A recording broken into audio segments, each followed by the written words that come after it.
Good morning friend, मैं पूजा आप सभी का गैलेक्सी स्टडी एकेडमी में स्वागत करती हूँ। आज मैं आप सभी के लिए हिंदी व्याकरण का एक बहुत ही महत्वपूर्ण टॉपिक लेकर आई हूँ जो हर एग्ज़ाम में इससे रिलेटेड क्वेश्चन आते ही आते हैं। तो चलिए आज की क्लास स्टार्ट करते हैं हम।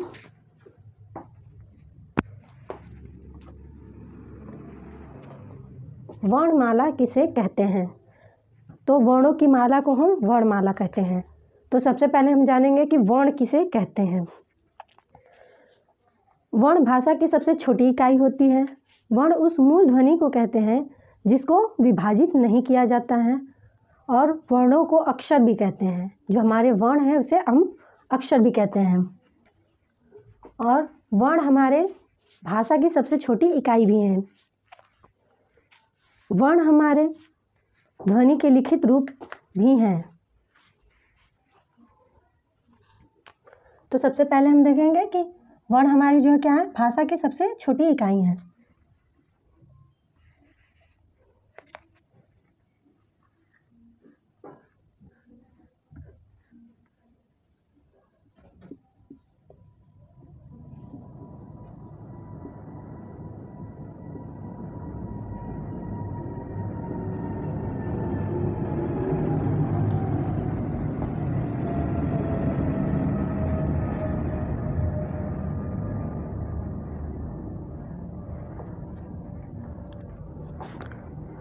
फिर हम बात करते हैं वर्णमाला किसे कहते हैं, यानी कि वर्णों के व्यवस्थित क्रम को हम वर्णमाला कहते हैं।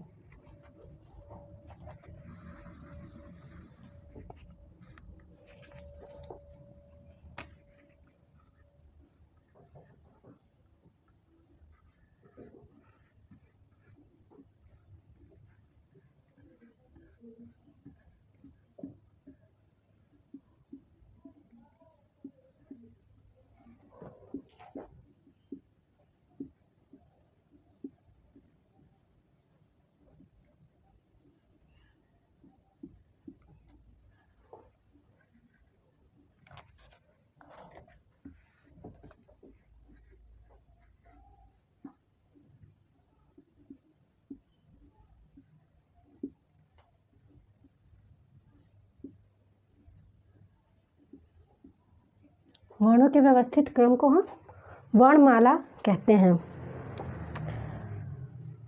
अब वर्णमाला के उच्चारण के आधार पर 45 वर्ण और लेखन के आधार पर इसके 52 होते हैं। अब उच्चारण के आधार पर 45 कैसे होते हैं तो देखते हैं हम।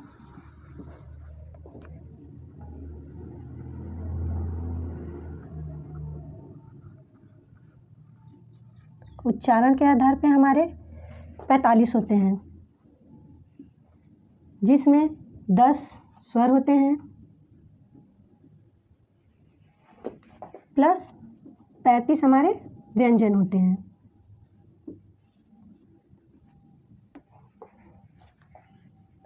अब लेखन के आधार पे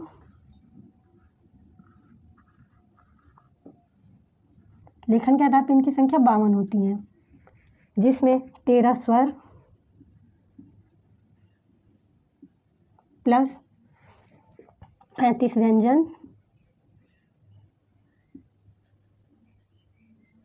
प्लस 4 संयुक्त व्यंजन होते हैं।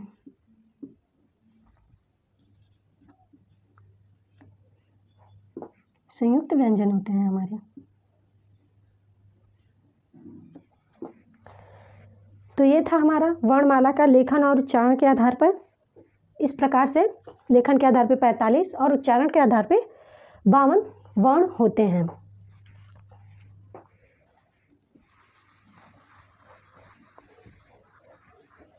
अब हम बात करेंगे आपसे स्वर के बारे में कि स्वर किसे कहते हैं।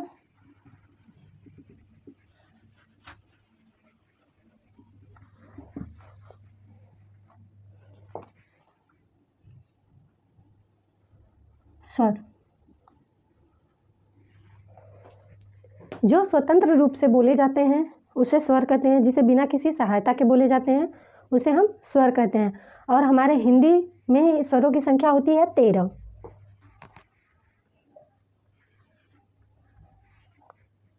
ये हमारे लेखन के आधार पर और उच्चारण के आधार पर हमारे स्वरों की संख्या होती है 10। अब लेखन के आधार पे कौन कौन से हैं? अ, आ, ई, उ, री, ई, ऐ, ओ, औ, अंग, अ। तो हमारी ये जो होती है री, अंग और अ, ये हमारे उच्चारण में इनकी गणना नहीं की जाती है, इनकी गणना लेखन में होती है। तो इस प्रकार से हमारे 10 उच्चारण वाले होते हैं और 3 जो हमारे हैं लेखन। तो हमारे टोटल हो जाते हैं 13 स्वर। यानी इस तरह से हमारे 13 स्वरों की रचना हुई है। स्वर को 3 भागों में बांटा गया है।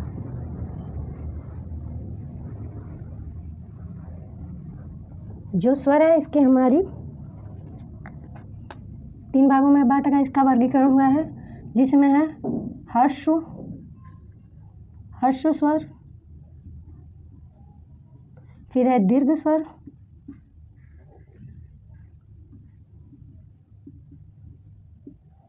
फिर है हमारा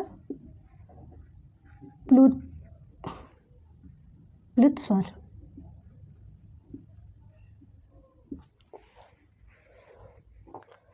अब हर्ष स्वर किसे कहते हैं? जिसे बोलने में या उच्चारण करने में बहुत ही कम समय लगता है, उसे हर्ष स्वर कहते हैं। या फिर कह सकते हैं एक मात्रा का समय लगे। एक मात्रा का समय लगे, उसे हम कहते हैं हर्ष स्वर। जैसे कि अ, उ और ई। अब दीर्घ स्वर किसे कहते हैं? दीर्घ स्वर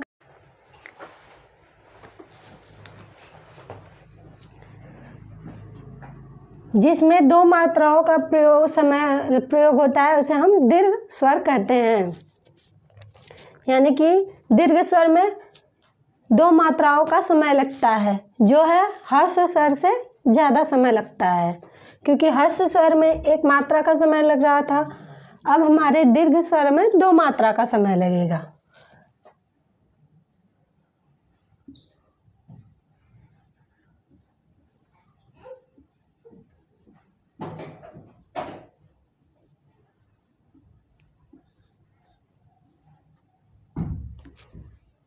इसके उदाहरण है, जैसे कि हो गया आ, बड़ी, ब्राउन, ऐ, ओ, औ। ये हमारे क्या हैं? दीर्घ स्वर हैं। अब आते हैं प्लुत स्वर किसे कहते हैं? प्लुत स्वर में जिसके उच्चारण में दीर्घ की अपेक्षा ज़्यादा समय लगता है, उसे हम प्लुत स्वर कहते हैं। इसका प्रयोग किसी को पुकारने या फिर जो नाटक चलते हैं उसमें किसी का संवाद करने के लिए प्रयोग होता है। जैसे कि राम, इसमें ऐसे प्रयोग होता है, यानी कि हम राम इस वर्ड को खींच के बुलाते हैं, या फिर कह सकते हैं हम इसको ज़्यादा देर तक का समय लगता है। अब आते हैं हम व्यंजन। व्यंजन किसे कहते हैं? व्यंजन हम कहते हैं जिसे बिना स्वरों की सहायता के न बोली जाए, उसे हम व्यंजन नहीं कह सकते हैं। जिसे स्वर की सहायता से बोली जाती है, उसे हम व्यंजन कहते हैं। और हमारे व्यंजन की संख्या होती है 33।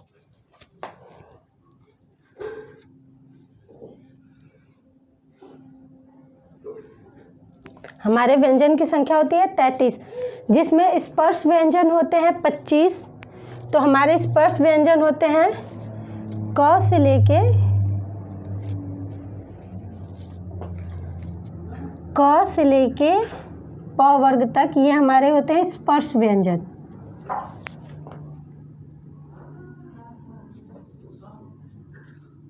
स्पर्श व्यंजन, इसकी संख्या होती है 25। हमारे अंतस्थ व्यंजनों की संख्या होती है 4। य, र, ल, व, ये हमारे यहाँ अंतस्थ व्यंजन। य, र, ल, व हमारे अंतस्थ व्यंजन है। ऊष्म व्यंजनों की संख्या होती है हमारी 4। श, श, श और ह, ये हमारे क्या है? ऊष्म व्यंजन है। ये होते हैं 4, यानी कि हमारे होते हैं 25 स्पर्श व्यंजन, 4 अंतस्थ व्यंजन, 4 ऊष्म व्यंजन, जो हमारे टोटल हो जाते हैं 33 व्यंजन। और हमारे संयुक्त व्यंजन होते हैं 4। हमारे संयुक्त व्यंजन होते हैं छ, त्र, ज्ञ और श। संयुक्त में होता है कि जुड़ा हुआ आपस में, तो ये क प्लस स के योग से क्षत्रीय छ का निर्माण हुआ है। क प्लस स से क्षत्रीय छ का निर्माण हुआ है। हमारे त्र का निर्माण हुआ है त प्लस र से हमारा त्रिशूल त का निर्माण हुआ है। ज्ञ का हुआ है ज प्लस य से हमारे ज का निर्माण हुआ है। श का निर्माण हुआ है हमारे श प्लस र। श प्लस र से हमारे बड़े वाले श का निर्माण हुआ है। इस तरह से हमारे व्यंजन कंप्लीट होते हैं। अब इन व्यंजनों का उच्चारण स्थान देखते हैं कि इन व्यंजनों के उच्चारण करते समय हमारे मुख से कंठ, तालु, मूर्धा, ओष्ठ इन सभी से टकराते हुए कुछ हवाएं निकलती हैं। उनके स्थान पे देखते हैं हमारे व्यंजनों का उच्चारण स्थान कहाँ कहाँ से होता है। तो हम यहीं से समझते हैं।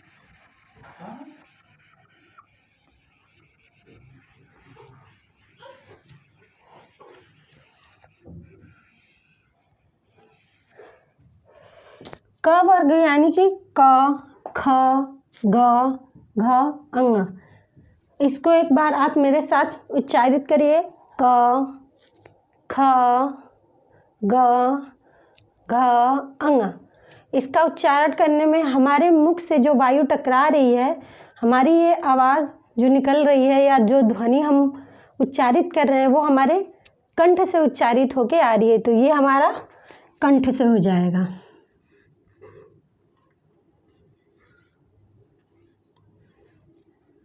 यानी कि क, ख, ग, घ, अंग का उच्चारण स्थान कंठ है।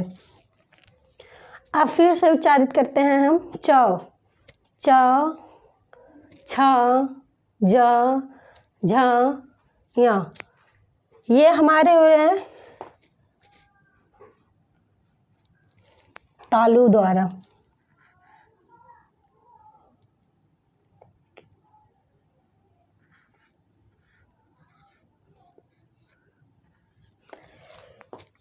इसका उच्चारण स्थान हमारे तालु से हो रहा है।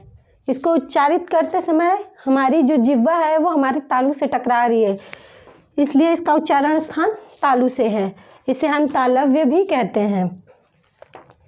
अब ट का उच्चारण करके देखते हैं। ट, ठ, ड, ढ, ड़। इसका उच्चारण स्थान है मूर्धा।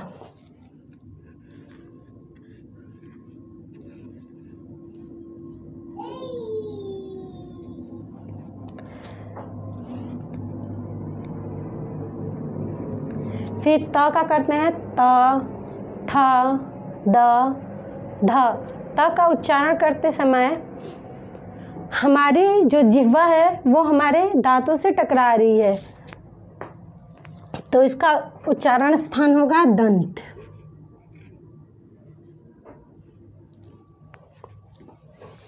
प का करते हैं प, फ, ब, भ, म। इसका उच्चारण करते समय हमारे ओठों की क्रिया हो रही है, इसलिए इसका उच्चारण स्थान ओष्ठ होता है।